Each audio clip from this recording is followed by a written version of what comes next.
urinaire, au contraire gêner derrière en appuyant sur le rectum. Ils peuvent être douloureux parfois quand ils se ramollissent, on appelle ça la nécrobiose, ça peut arriver notamment pendant la grossesse.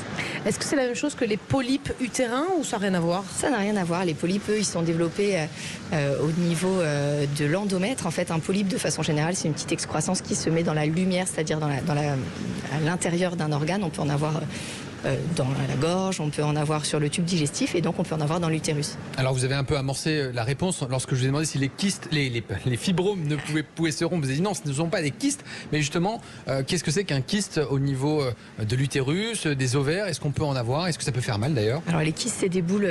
Vous n'en aurez jamais, Jimmy, vous, ça c'est sûr déjà, je peux vous rassurer. Parce que je n'ai pas d'utérus. Je pense que c'est pour ça qu'il n'y a pas des d'ovaires. kystes ailleurs. Ah oui.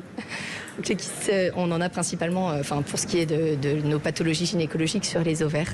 Mais deux sortes possibles, je crois qu'il y a des kystes il y a les kystes qu'on appelle fonctionnels et qui sont en fait liés au fonctionnement normal de l'ovaire et c'est pas grave du tout. C'est un follicule, en fait tous les mois on a un follicule qui va devenir un follicule dominant. Il va se rompre en milieu de cycle et il va provoquer l'ovulation. Parfois ce follicule va devenir très gros et être un kyste fonctionnel. C'est toujours bénin, c'est pas grave et ça passe tout seul.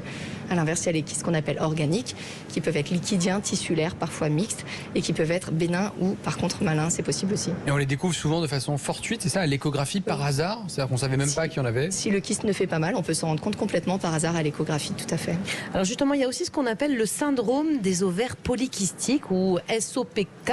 De quoi s'agit-il? Et je crois qu'il porte très mal son nom, ce syndrome. Mal son nom, effectivement, parce que quand on entend syndrome des ovaires polykystiques, on a l'impression qu'on va avoir un ovaire avec plein de kystes. Or, c'est pas le cas.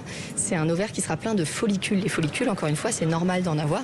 C'est eux qui vont donner les ovules. Mais normalement, on en a une dizaine, en gros, sur chaque ovaire qui mature tous les mois et puis un qui devient dominant. Et dans les ovaires polymicrokystiques, on va avoir plein de follicules et il va y avoir une sorte de désordre hormonal lié à cette multitude de follicules présents sur les ovaires. Et du coup, de quoi vont se plaindre les femmes qui souffrent de syndrome d'ovaire polykystique, de douleurs abdominales? Ce syndrome se définit quand on a 2 de 3 critères. Des critères cliniques, c'est-à-dire des troubles des règles, avec des règles qui vont être irrégulières, parfois des cycles très longs, voire pas de règles.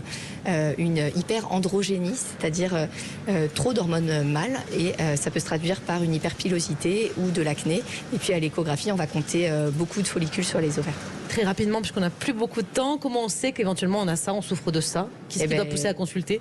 Par exemple, vous avez vos règles 3 fois par an et puis vous avez du duvet sur les joues, vous avez peut-être un syndrome des ovaires polykystiques. C'est très clair, on a compris. Merci beaucoup Juju Dajiji d'avoir accepté de répondre à nos questions et pour celles et ceux qui voudraient en